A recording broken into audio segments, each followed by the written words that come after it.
sharing your afternoon with us on Kababayan today. If you're just joining us earlier, I explained why the background is different. We are not in the LA18 studio of Kababayan today. We are, however, here in the office of Balita, and this is why maybe some of the background might look familiar to you. We are here in the newsroom of Balita in Glendale, California. Earlier, that interview with Editor-in-Chief Ronnie Ligo, and we are here. They invited us because Senator Leland Yee is coming here as well to talk to us. This is a wonderful senator with great projects, not just for the Asian American community, but also for Filipino Americans and as well for the rest of the U.S. Number one, moving to honor Kababayans Larry Itliong and Philip Vera Cruz in Sacramento. Number two, his trafficking bill. He authored a bill on trafficking to protect the children who are often victims of these traffickers. We're going to be talking to him about that and more this afternoon on Kababayan today. Thank you so much, Mr. Senator, for making time for us, and I guess thank you more importantly for this move or plan of yours to get two of our Kababayans honored in Sacramento, that being Larry Itliong and Philip Vera Cruz. Well, it is extremely important for all of us to recognize the contributions of Filipino Americans, not only to the history of California, but also to this nation. The farm workers movement is an important labor movement, economic, social movement in the state.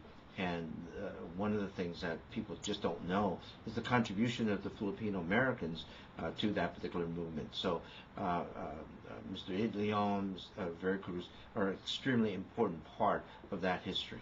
But you know what? Thank you for recognizing that, and thank you for spreading the love, which is very important these days, especially you would think that in this day and age of advancement in everything, in technology even, there are still people out there who are not as open, and there are hate crimes. And I mentioned this because not too long ago, I know I reported on the show about a suspected hate crime, vandalism of a wall, and that's directed, they're saying, toward the Filipinos because of this whole move with Philip Vera Cruz and Larry Itliong. Well, I think it's extremely important that we fight that kind of discrimination, racism, insensitivity by showing that there are many individuals within the Filipino American community that have made California, that have allowed all of us to enjoy the riches and the liberties that we all benefit.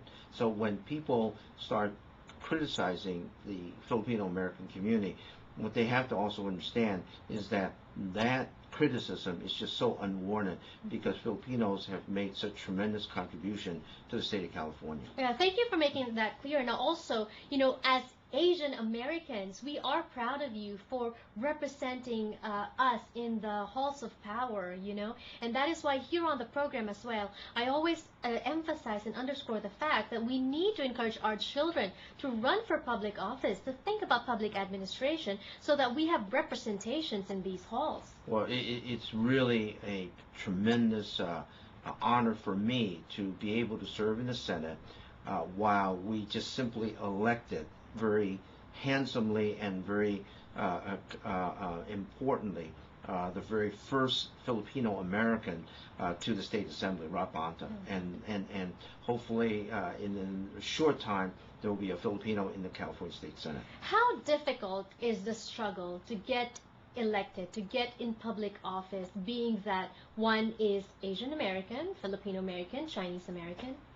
Well, it is not an easy task. You have to raise a lot of money. You have to reach across the aisle to all kinds of different groups of individuals. So it's not about just simply Asian American votes. It's all kinds of votes from all kinds of different communities that added together is the formula for success in any election.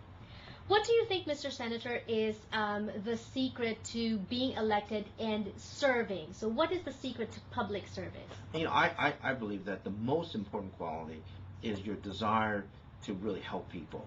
Not about power, not about fame, not about your legacy. It's really about your desire to help. And if you have that strong desire, action will follow. And once action follows, people see that, and then you will get the votes that you need to continue your success in whatever office, in whatever aspects of life. And that's very well said. Looking at your track record, I know that you've authored a number of bills, and a few of those, in fact, a majority of those actually, has to do with children. Your background is as a child psychologist, and I know that we understand the importance of the youth in our society. Well, unfortunately, in this complex society where we don't provide enough attention to our children, we have jobs, we have multiple jobs, we have all kinds of responsibility. Sometimes what happens is kids are left behind. Mm-hmm. And when they're left behind, they're neglected, and they get into some difficulties. They get into some trouble. And one of the things that I've been working on for a number of years in the state legislature is really about children who are trafficked. Yes. Human trafficking is really an unheard of, unspeakable ill within our society. And to have our own children being trafficked and turned into prostitutes, victims of these kinds of trafficking activity, something we've got to do something about to take care of not only the kids who get trafficked, but those individuals who would perpetrate that particular act. Yes, conventional wisdom would tell us that we as a community should protect and raise our kids, but what we're doing is we're making money of the kids. We are exploiting them through trafficking, of course.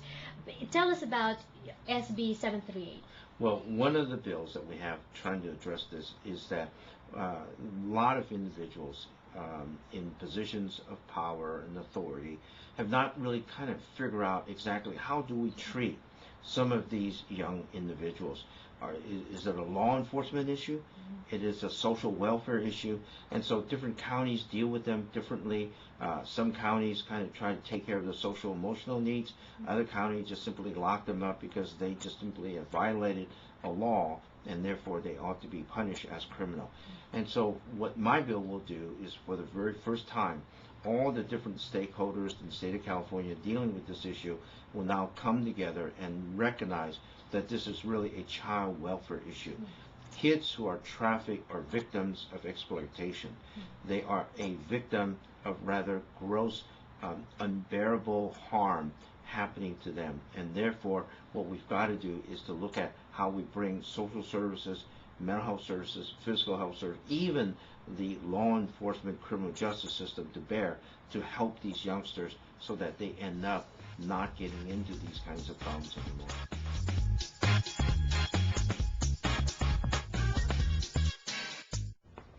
Oh, Yakult. Naalala ko, iniinom ko to dati nung maliit pa ako.